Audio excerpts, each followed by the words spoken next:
आज हमने स्टार्ट करना है photo mission is independent of intensity. ये वही पीछे हमने किया वही मैंने किया, बस मैंने पावर सोर्स ऑफ ज्यादा की है। ये वही अरेंजमेंट बेटे, सारी ब्रास की डिस्क वगैरह जो मैंने पहले पढ़ाया वही चीज है, कोई मैं सिर्फ है। मेटालिक सैंपल जिंक और सीजियम पहले जिंक की तरह हर जगह ले लिया। अब जिंक के लिए थ्रेशोल्ड फ्रीक्वेंसी किस में आती है? वो अल्ट्रा वॉयलेट रीजन में होती है। अल्ट्रा वॉयलेट रीजन के अंदर होती है। थ्रेशोल्ड फ्रीक्वेंसी जो आ रही है वो इस रीजन के अंदर है। ये सिर्फ थ्रेशोल्ड फ्रीक्वेंसी के लिए जो पहले हम पढ़ चुके हैं उसको मैंने वहां पे भी शेड किया था, यहाँ पे भी शेड कर दिया ताकि आइडिया हो जाए। तो बेटे हमारे पास अब इसके अंदर अगर जिंक मेटल लिया हमने, ये वाला स्पेशली जिंक प्लेट है, और उसके ऊपर इंसिडेंट फोटोन्स हमने इंसिडेंट किए किसके? रेडियो वेव्स के। रेडियो वेव की हमारे पास फ्रीक्वेंसी क्या होती है? कम होती है then the threshold level of this metal actually. ठीक है। अब रेडियो वेव इंसिडेंट किए तो ऑब्जर्व हम क्या करते हैं कि हमारे पास कोई फोटो मिशन नहीं हो रहा। ठीक है, कोई फोटो मिशन नहीं होता, चाहे आप पावर रेटिंग ऑफ सोर्स जितनी मर्जी ज्यादा कर दो। पावर रेटिंग ऑफ सोर्स ज्यादा करने का मतलब है, पहले आप अगर 20 वॉट का सोर्स यूज कर रहे हो, 20 वॉट से आपने इंक्रीज करनी शुरू की wattage of source to 12,000 watt तक कीमत ज्यादा कर दी हमने, लेकिन हमारे पास बेटे कोई फर्क ही नहीं है, फोटो मिशन हुआ ही नहीं। ठीक है, डिफ्लेक्टिंग एंगल कोई चेंज होगा नहीं होगा, क्योंकि ये चेंज होगा तो इसका मतलब इंडिकेट करेगा फोटोमिशन हुआ है। तो नो चेंज, इसमें कोई चेंज नहीं आई।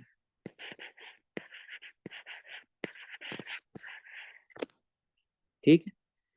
अब हमारे पास माइक्रोवेव की जगह अगर आप यही लेते हो, सॉरी रेडियो वेव या माइक्रोवेव लेते हो, यही process power rating of source ज्यादा करते, पावर रेटिंग यहाँ से सोर्स की पावर ज्यादा करते जा रहे हो।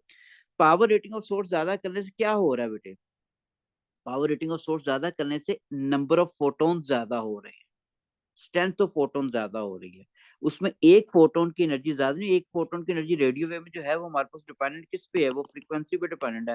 फ्रीक्वेंसी कांस्टेंट है तो एक फोटोन की एनर्जी भी कांस्टेंट है, लेकिन नंबर ऑफ फोटोन ज्यादा हो गए। नंबर ऑफ फोटोन जितने मर्जी ज्यादा करो, अगर एक फोटोन की energy threshold level of metal से कम होगी तो फोटो मिशन होगा ही नहीं। इससे इंडिपेंडेंट है इंटेंसिटी। इंटेंसिटी ज्यादा करने का मतलब we are increasing the power rating of source in this case. ठीक है। अच्छा, अब इसमें भी क्या होता है? कोई चेंज नहीं होता बेटे, नो चेंज।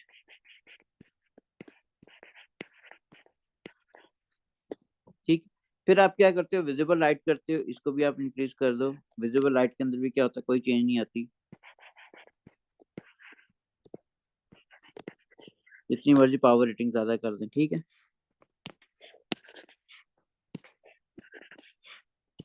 और इसकी जगह हमारे पास अब हम कंसिडर करते हैं ultra wallet.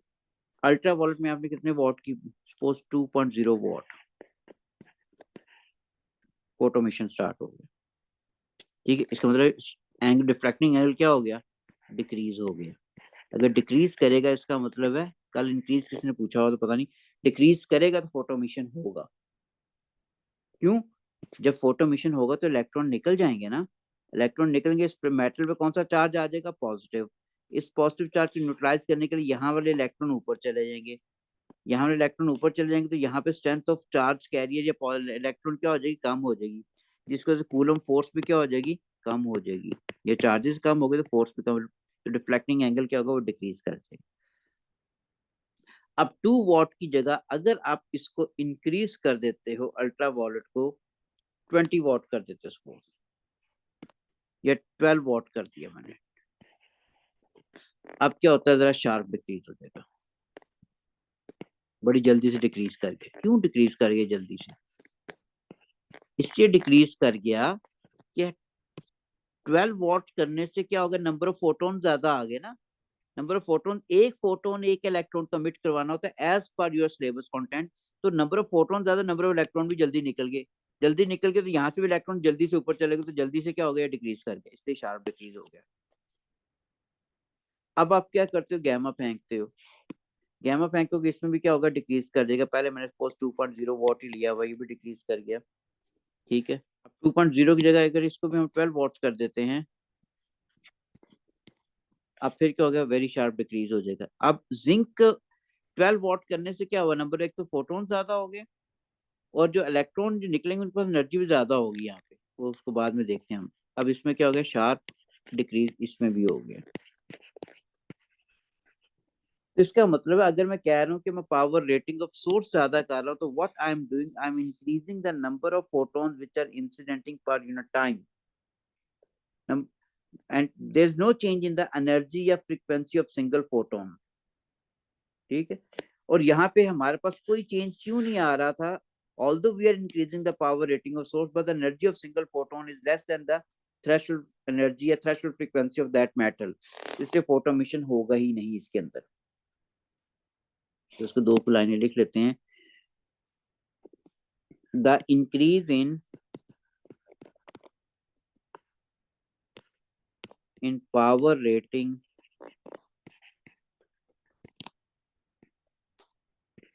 of source signify that number of photons emitted from the source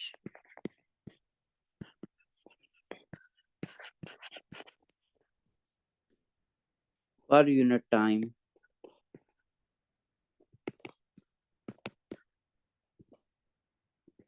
increases without any change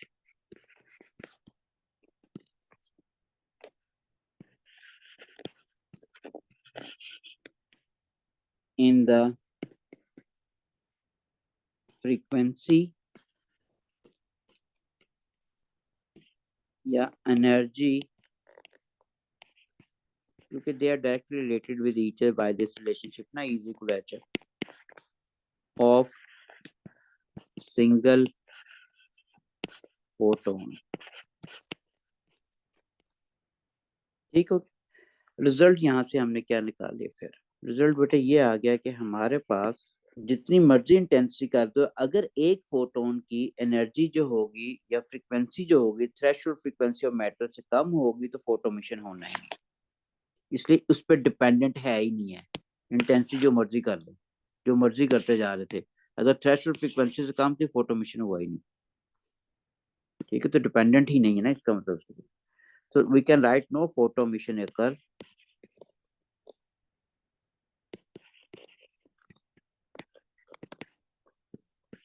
occur if the frequency of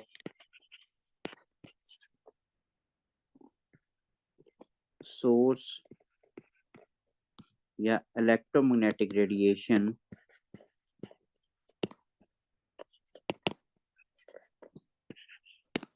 is less than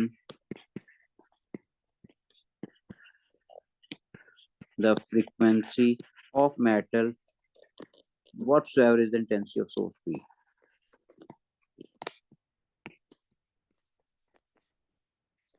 Be the intensity यानी power rating, ठीक है, of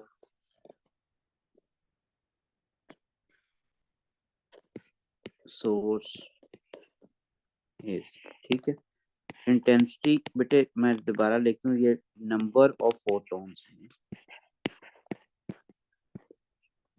incident पर unit time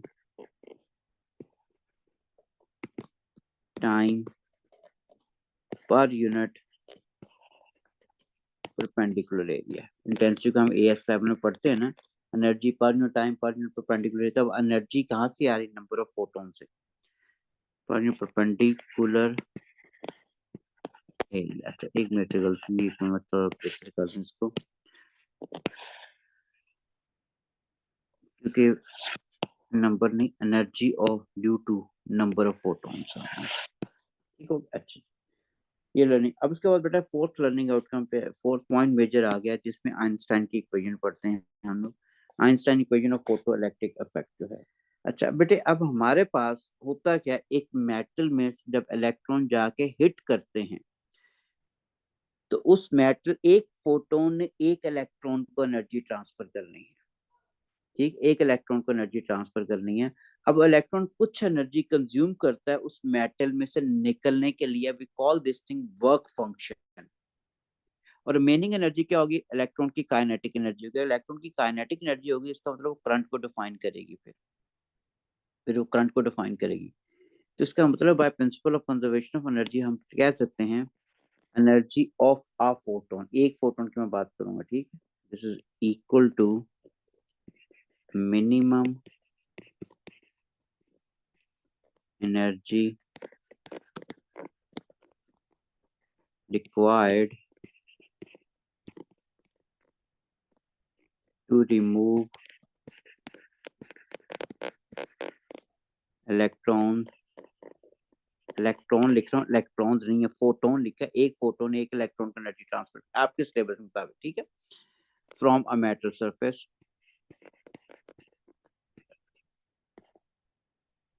metal surface. Minimum क्यों? क्योंकि ये range of energy बाद में देखने आएगी। और फर्दर हमारे पास जो इलेक्ट्रॉन निकल गया है, यानी कि ये हमारे पास, सपोज मेटल लेता हूँ बेटा, ये इलेक्ट्रॉन्स हैं, ये फोटोन आए, ये फोटोन आए, फोटोन, फोटोन के पास एनर्जी कितनी? 12 जूल एनर्जी थी। इसमें से निकलने के लिए कितनी एनर्जी उसने कंज्यूम कर दी? Suppose 4 joule energy. Remaining 8 joule क्या होगी? काइनेटिक एनर्जी होगी ना इलेक्ट्रॉन्स की। अगर इलेक्ट्रॉन के पास काइनेटिक एनर्जी है तो इलेक्ट्रॉन क्या? Charge carrier, charge carrier flow करे तो क्या आता है? करंट डिफाइन होता है। तो अब फोटो इलेक्ट्रिक करंट आ रहा है, पहले सिर्फ फोटो मिशन पढ़ रहे थे, अब करंट की वैल्यू भी आ जाएगी। ऑल्दो इसकी वैल्यू काफी कम होती है फोटो इलेक्ट्रिक करंट की। रिमेनिंग क्या होगी? काइनेटिक एनर्जी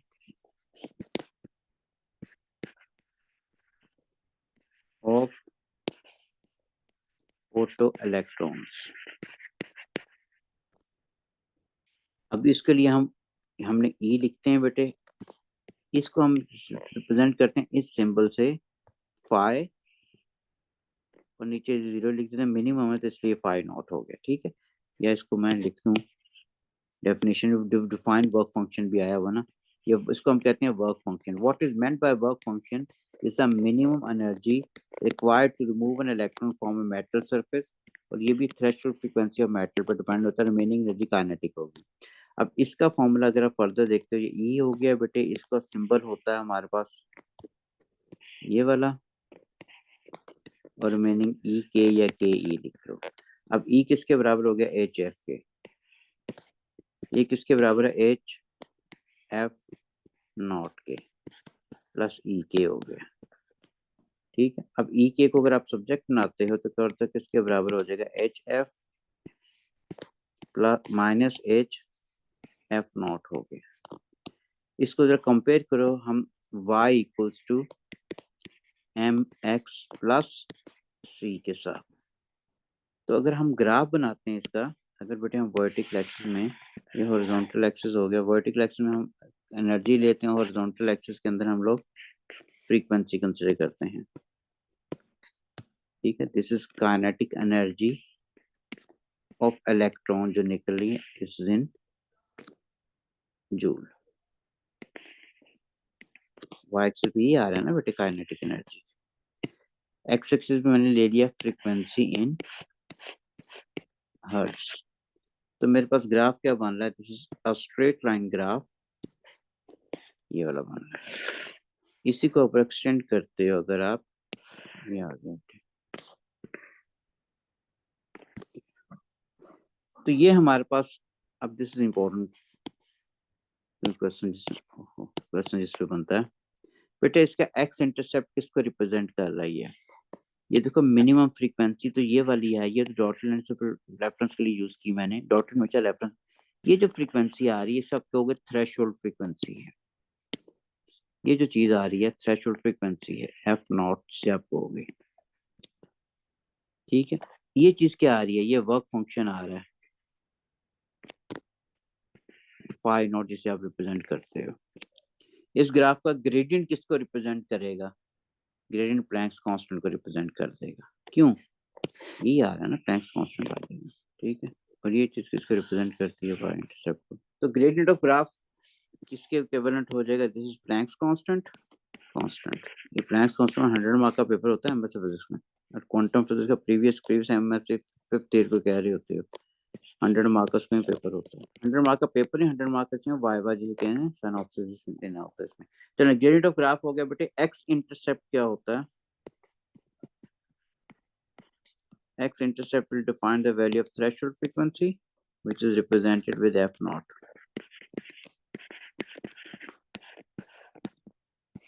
ठीक है, और y इंटरसेप्ट किसके बराबर आ जाएगा? वो वर्क फंक्शन हो गया। ठीक हो गया बेटे। अच्छा, अब पेपर में ना एक क्वेश्चन आया हुआ है कि एक और मेटल की डायग्राम बनाओ जिसकी वर्क फंक्शन की वैल्यू इस वैल्यू से कम है, जिसके वर्क फंक्शन की वैल्यू इस वैल्यू से कम है। ठीक, तो क्या बनेगी हमारे पास डायग्राम? ये हो गया, जिसके वर्क फंक्शन की वैल्यू इस वैल्यू से, वर्क फंक्शन की वैल्यू कम है, इसमें थ्रेशोल्ड फ्रीक्वेंसी भी क्या होगी? इसकी कम होगी बेटे। हाँ, इससे पहले हम जिंक और सीजियम पढ़ चुके हैं, तो नहीं, दिस इज फॉर जिंक, उसकी थ्रेशोल्ड फ्रीक्वेंसी ज्यादा थी। फिर नीचे आना है।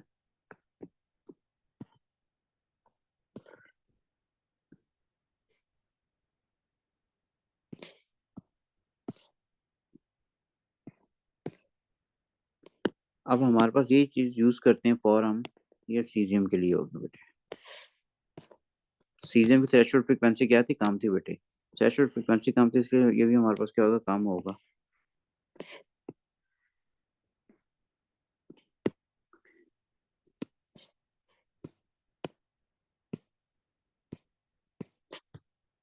This is threshold frequency of cesium. This is threshold frequency of zinc. This is a work function. This is a work function of zinc, and this is the work function of cesium. Graph का दोनों का gradient same आना है। Same gradient क्यों आना है? क्योंकि हमारे पास वैल्यू सेम होती है थ्रेशोल्ड फ्रीक्वेंसी की। ठीक हो गया।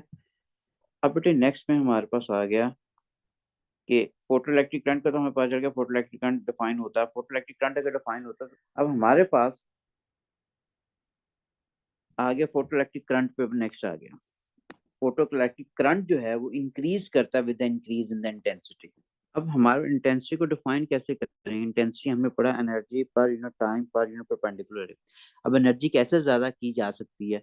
या तो हम नंबर ऑफ फोटॉन्स को ज्यादा कर दें by increasing the power rating of source as we did earlier, या हम ये कर सकते हैं कि हम फ्रीक्वेंसी ऑफ फोटोन को ज्यादा कर दें, and we can increase the frequency of photon by increasing, yeah, by changing the source with having higher frequency या smaller wavelength। Energy of single photon ज्यादा करोगे तो काइनेटिक एनर्जी भी ज्यादा हो जाएगी ना, हमने ये चीज पढ़ी है। मैं ये कह रहा हूँ या तो आप काइनेटिक एनर्जी ज्यादा करने के लिए इस फ्रीक्वेंसी को ज्यादा कर दो, ये तो कांस्टेंट है, ये तो मेटल पे डिपेंडेंट होती है। ये फ्रीक्वेंसी ज्यादा करो, काइनेटिक एनर्जी ज्यादा, काइनेटिक एनर्जी ज्यादा, इलेक्ट्रॉन तेजी से मूव करेंगे तो इसका मतलब करंट की वैल्यू भी क्या होगी? ज्यादा होगी, करंट की वैल्यू ज्यादा होगी। ठीक है। या फिर दूसरा तरीका क्या हो सकता है कि हम लोग नंबर ऑफ फोटोन ज्यादा कर दें, नंबर ऑफ फोटोन ज्यादा कर दें, number of electron which are emitted per time वो भी ज्यादा होंगे। अगर नंबर ऑफ इलेक्ट्रॉन ज्यादा होंगे तो करंट भी क्या होगा? नंबर ऑफ इलेक्ट्रॉन ज्यादा होगा तो करंट की वैल्यू भी क्या होगी? इंक्रीज कर देगी। तो ये दो तरीके बनते हैं। तो इंटेंसिटी को हम लिखने पहले है क्या? इंटेंसिटी मीन्स कि हमारे पास this is total energy of photons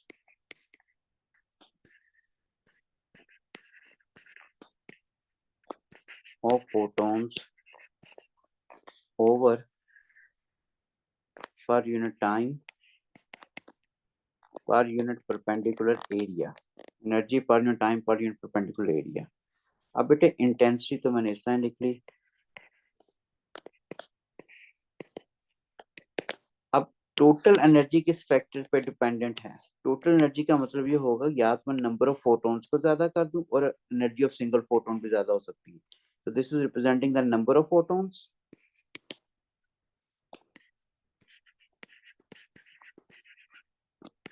times energy of a photon over perpendicular area. ठीक है, बाकी फैक्टर्स हैं वही हैं, इसे कॉपी पेस्ट करें।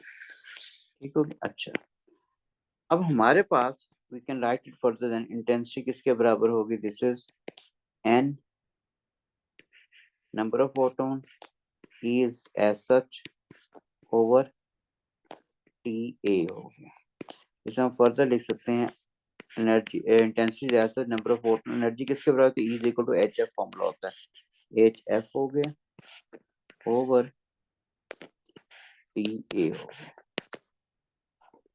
तो इंटेंसिटी अगर ज्यादा करते हैं तो ये इसका मतलब नंबर ऑफ फोटोन ज्यादा होंगे, नंबर ऑफ फोटोन ज्यादा होंगे तो नंबर ऑफ इलेक्ट्रॉन जो हमारे पास एमिट होंगे पर टाइम वो भी ज्यादा होंगे, नंबर ऑफ इलेक्ट्रॉन ज्यादा होंगे तो करंट की वैल्यू भी क्या हो जाएगी, ज्यादा हो जाएगी। ठीक है, तो इसका मतलब ये है कि पहले मैं इंटेंसिटी की इंक्रीमेंट शो कर दूं कि इंटेंसिटी जो है इंक्रीज करती है इफ फर्स्ट फैक्टर के अंदर एन को ज्यादा कर दो, एन को ज्यादा करने का मतलब number of photons from the source is increase and how it can be increase by increasing the power rating of source.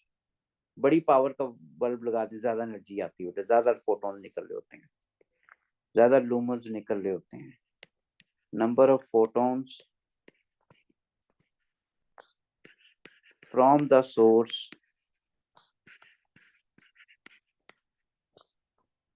is increased by increasing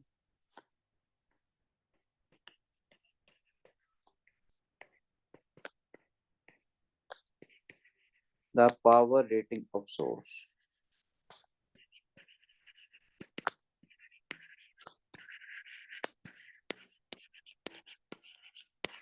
ठीक है, दूसरा फैक्टर जिसपे हमारे पास है बेटे एक फोटोन की एनर्जी ज्यादा कर दो। ठीक है, एक फोटोन, अब एक फोटोन की एनर्जी ज्यादा करने का मतलब है उस फोटोन को रिप्लेस कर दोगे with any other photon having higher frequency, यानी कि energy of a photon is increased by replacing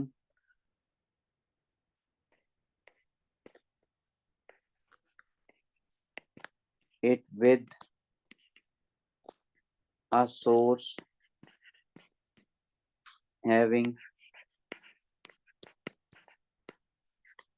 greater frequency या higher frequency।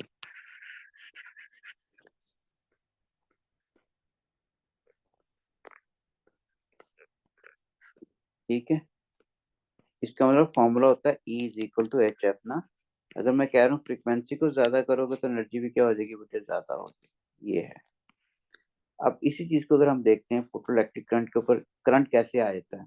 अब करंट के लिए बेटे मैंने सपोज ये कि enclosure area which is made of metal, oh sorry transparent glass का ही है। ठीक है, ट्रांसपेरेंट ग्लास का। अब ये हमारे पास एक सपोज एक ये इलेक्ट्रोड हो गया, इलेक्ट्रोड में एक जिंक की चैनल प्लेट ये कंसिडर कर ली। ठीक है, और ये हमारे पास दूसरे कोई भी मेटल हो गया, इवैक्यूएटेड ट्यूब है। अब ये जो अरेंजमेंट है, इस अरेंजमेंट को आप कह रहे हो this is photocell. Photocell, photocell का मतलब ये है कि इसमें से करंट पास करता है जब इलेक्ट्रोमैग्नेटिक रेडिएशन इंसिडेंट होते हैं। अब इसको बेटे आपने कनेक्ट कर दिया हमारे पास, अब ये हमारे पास एक माइक्रो एम मीटर लगा दिया यहाँ पे, या मिली एम मीटर लगा लो। बड़ा एम मीटर लगाओगे तो रीडिंग नहीं आनी, क्योंकि वैल्यू इतनी ज्यादा होती नहीं है फोटो इलेक्ट्रिक करंट की जो प्रोड्यूस होती है। तो इसलिए हमारे पास ऐसा डिवाइस है जो डिटेक्ट भी कर सके ना हमारे पास स्मॉलर वैल्यूज को। तो this is microampere, microammeter connect कर दिया। और ये जिस इवैक्यूएटेड ट्यूब है इसके अंदर टोटली वैक्यूम है, ये वैक्यूम है। अब यहाँ से इलेक्ट्रोमैग्नेटिक रेडिएशन बेटे आ रही हैं हमारे पास, जो आके इंस्टेंट होती जा रही है इसके ऊपर इस तरीके से।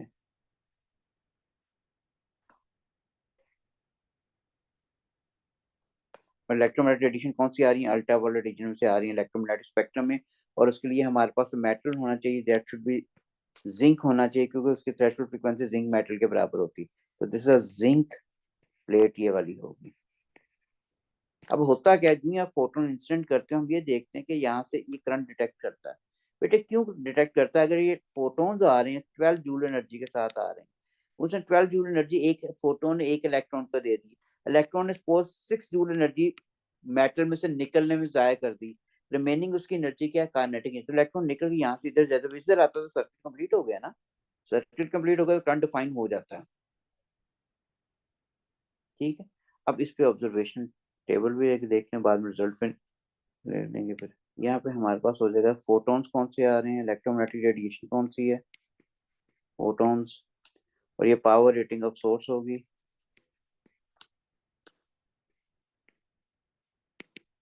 रेटिंग ऑफ सोर्स अगर ज्यादा करते हैं तो क्या फर्क पड़ेगा, करंट माइक्रो एम्पियर के अंदर जा रहा है क्या चेंज आएगी, और इसकी करंट ज्यादा हो रहा है कम हो रहा है तो उसको जस्टिफाई करने के लिए what should the reason behind that one. ठीक है, अब पहले केस के अंदर मैं अगर कंसिडर करूं कि हम अल्ट्रा वायलेट रेडिएशन इंसिडेंट कर रहे हैं और हमारे पास पावर रेटिंग ऑफ सोर्स क्या, लो पावर 2 वॉट का है हमारे पास। ठीक है, लो है लेकिन है कांस्टेंट है, पावर रेटिंग ऑफ सोर्स लो है लेकिन है कांस्टेंट है। लो कितनी को हम कंसिडर करने बैठे, हमारे पास एक 22 वॉट है और वो कांस्टेंट है थ्रू आउट। ठीक है, ये कांस्टेंट ले लो। करंट डिटेक्ट हो रहा है, मैं सपोज वैल्यू लिख रहा हूँ, सपोज है बेटे, डिटेक्ट हो रहा है, कितना हो रहा है बेटे, 4 माइक्रो एम्पियर हो रहा है। क्यों हो रहा है, इसकी रीजन क्या हो सकती है, इसकी रीजन ये हो सकती है कि हमने जो पढ़ा ये कि एच एफ जो होता है, जो फोटोन आ रहा है, this is equal to H F naught के बराबर होता है, जो मिनिमम एनर्जी चाहिए होती है वर्क फंक्शन जिसे आप कहते हो। रिमेनिंग एनर्जी क्या होगी, काइनेटिक एनर्जी होगी, और ये काइनेटिक एनर्जी इलेक्ट्रॉन की, ये करंट को डिफाइन कर रहा है। ठीक है, kinetic energy of emitted electron जो है it defines current. We can write that is kinetic energy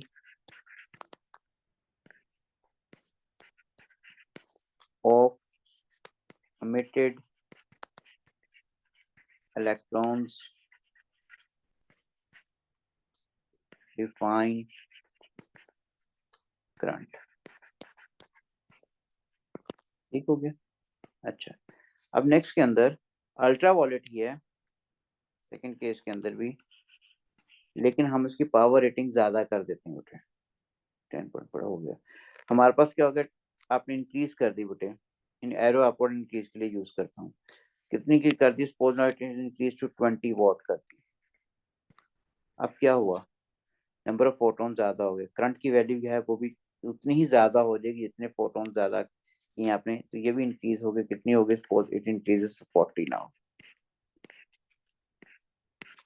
ठीक है, अब क्या हुआ, नंबर ऑफ फोटोन ज्यादा हो गए हैं, number of photon number of electron जो which are emitted point of time वो ज्यादा कर। ठीक है, तो नंबर ऑफ फोटोन ज्यादा करने से नंबर ऑफ इलेक्ट्रॉन जो एमिट हुए पॉइंट ऑफ टाइम वो ज्यादा होगी। तो I can write here number of photons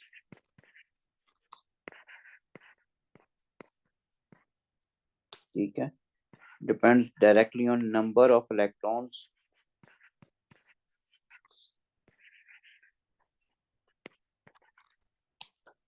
emitted per unit time।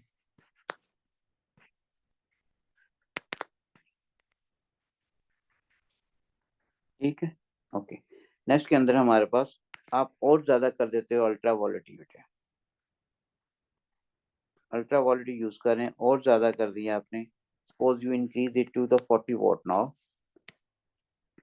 अगर ये 40 वॉट हो गया तो हमारे पास ये भी ज्यादा होगा, 80 पे चला जाएगा ये भी, तो ये भी वैल्यू क्या होगी, ज्यादा होनी शुरू होगी, विच इंक्रीजेस टू सपोज 80, ये मैंने डबल कर दी 80। रीजन क्या है, जो ऊपर रीजन पड़ी वही रीजन है बेटे इसकी। अब इसकी जगह हम अल्ट्रा वॉलेट की जगह if I consider X rays now, X rays, X rays क्या है, low constant value suppose 2 watt ही कंसिडर करते हैं अगर हम। अब हमारे पास जब 2 वॉट था, हम अल्ट्रा वॉलेट फेंक रहे थे तो 4 आया था, अब 4 नहीं आएगा, उससे ज्यादा होगी। क्यों, इलेक्ट्रॉन की काइनेटिक एनर्जी ज्यादा हो जाएगी बेटे, एक्सेस की फ्रीक्वेंसी ज्यादा ना, अगर फ्रीक्वेंसी ज्यादा तो एनर्जी भी ज्यादा मिली इलेक्ट्रॉन को, इलेक्ट्रॉन को अगर एनर्जी ज्यादा मिली तो इलेक्ट्रॉन के काइनेटिक एनर्जी ज्यादा होगी, काइनेटिक एनर्जी ज्यादा होगी, तेजी से कोई सर्किट कंप्लीट कर देंगे, वही डिस्टेंस कम टाइम में ट्रैवल करेंगे, तो काइनेटिक एनर्जी ज्यादा होने की वजह से आप कह सकते हो कि ये भी वैल्यू ज्यादा हो जाएगी बेटा, ये 6 पे आ गई बेटा सपोज। तो रीजन क्या होगी कि हमारे पास kinetic energy of the photo electron defined current increase in kinetic energy of photo electrons increases current.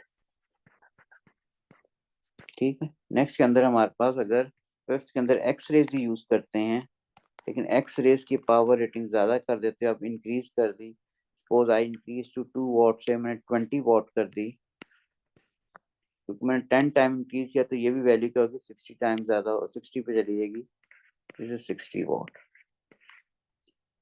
तो काइनेटिक एनर्जी ज्यादा होगी in comparison to ultraviolet, तो नंबर ऑफ फोटोन भी ज्यादा हो गए, नंबर ऑफ, ठीक है, तो हमारे पास इसके अंदर काइनेटिक एनर्जी भी ज्यादा होगी बेटे,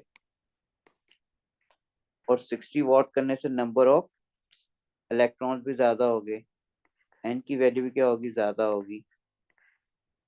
ठीक है, क्योंकि नंबर ऑफ फोटोन ज्यादा होंगे तो नंबर ऑफ इलेक्ट्रॉन भी ज्यादा मिट होंगे पर टाइम, तो करंट भी क्या होगा ज्यादा हो जाएगा in comparison to ultraviolet. ठीक हो गया। तो यहाँ से हमने रिजल्ट ये निकाल लिया इसके बाद कि फोटो इलेक्ट्रिक करंट जो वो लीनियरली इंक्रीज करता है या डायरेक्टली इंक्रीज करता है with the rise of intensity. तो इसका मतलब we can write photo electric current जो है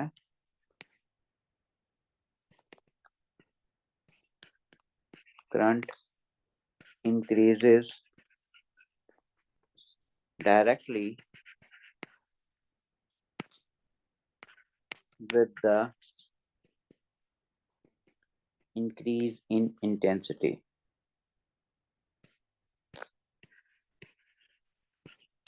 इंटेंसिटी किसकी, intensity of photons, intensity of photon में नंबर ऑफ फोटोन ज्यादा कर दो या फिर number of electrons per time को ज्यादा कर दो, तो वी कैन राइट इंटेंसिटी जो है which is measured in watts per meter square,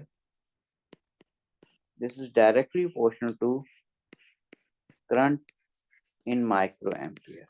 If this is directly proportional to graph क्या बन जाएगा बेटे इन दोनों का, it will be a straight line graph from the origin like this way, current in microampere, intensity in watts per meter square, graph क्या होगा, it will be a straight line from the origin like this. ठीक हो गया। अच्छा, अब last पे आ गया बेटा सिक्स लर्निंग आउट, वो मैंने ऑलरेडी यहाँ पे करा, तो मैंने पिछले में से कवर की हुई, मैं समझा देता हूँ आपको इसी से।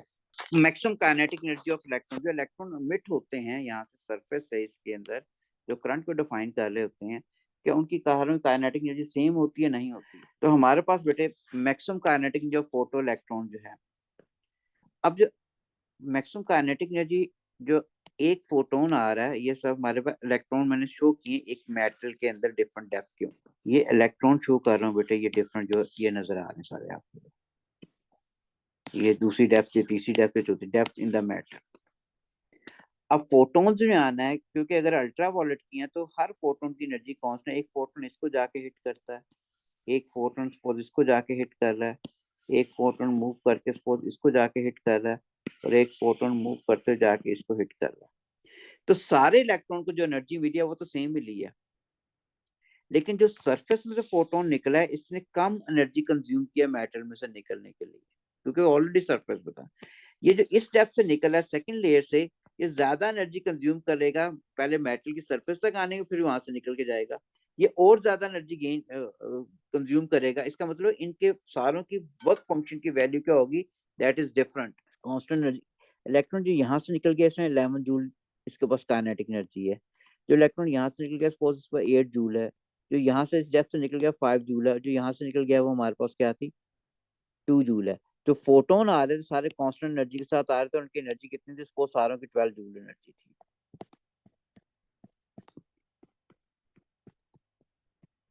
तो मैक्सिमम एनर्जी किन वाली की है, जो सरफेस से निकल रहे हैं, जो डेप्थ से निकल उनकी रेंज ऑफ एनर्जीज आ रही है। तो मैंने वही लिखा हुआ है कि हमारे पास कि electron emitted from the surface, लिख देता हूँ electron emitted from the surface या from a metal have a range of kinetic energy. Maximum kinetic energy correspond to electrons which are emitted from the surface. Other electrons have lesser energy depending upon the depth from where they are emitted out. ठीक है, constant energy नहीं होती. अब हमारे पास देखने के लिए कि मैक्सिमम एनर्जी किन की है, कितनी है, तो उसके लिए मैक्सिमम एनर्जी तो नहीं की आ रही है, तो कैसे एवेल्युएट करेंगे किस चीज की मैक्सिमम एनर्जी. अगर पेपर 5 में क्वेश्चन आता है कि अगर आपने एक बॉल दी गई है और आपने देखनी है कि मैक्सिमम काइनेटिक एनर्जी कितनी होगी, एक पर्सन थ्रो करते हैं बच्चे, तो कैसे एवेल्युएट करते हैं. बॉल को आप हाइट पे फेंक थ्रो करोगे, जिस बच्चे की पोटेंशियल एनर्जी हाइट सबसे ज्यादा होगी, पोटेंशियल एनर्जी सबसे ज्यादा होगी, इसका मतलब उसकी काइनेटिक एनर्जी भी लोएस्ट पॉइंट पे सबसे ज्यादा थी, क्योंकि एटमॉस्फेयर तो बाकी सेम है. ठीक है, तो इसका मतलब है जब भी काइनेटिक एनर्जी देखनी हो किसी चीज की मैक्सिमम कितनी है, तो उसकी कैपेबिलिटी देखी जाती है कि कितनी कैपेबिलिटी है उसकी to do work against a force. अब अगेंस्ट अ फोर्स यहाँ पे कौन सी फोर्स है, इलेक्ट्रिक फोर्स प्रोवाइड करके देखते हैं. अब ये वही फोटो सेल है जो अभी मैंने बनाया था. ये वही जिंक की प्लेट है, ये वैक्यूएटेड चैम्बर है, वो हो गया. ये माइक्रो एम्पीमीटर भी लगा दिया ताकि करंट को डिटेक्ट कर सकें. ठीक है.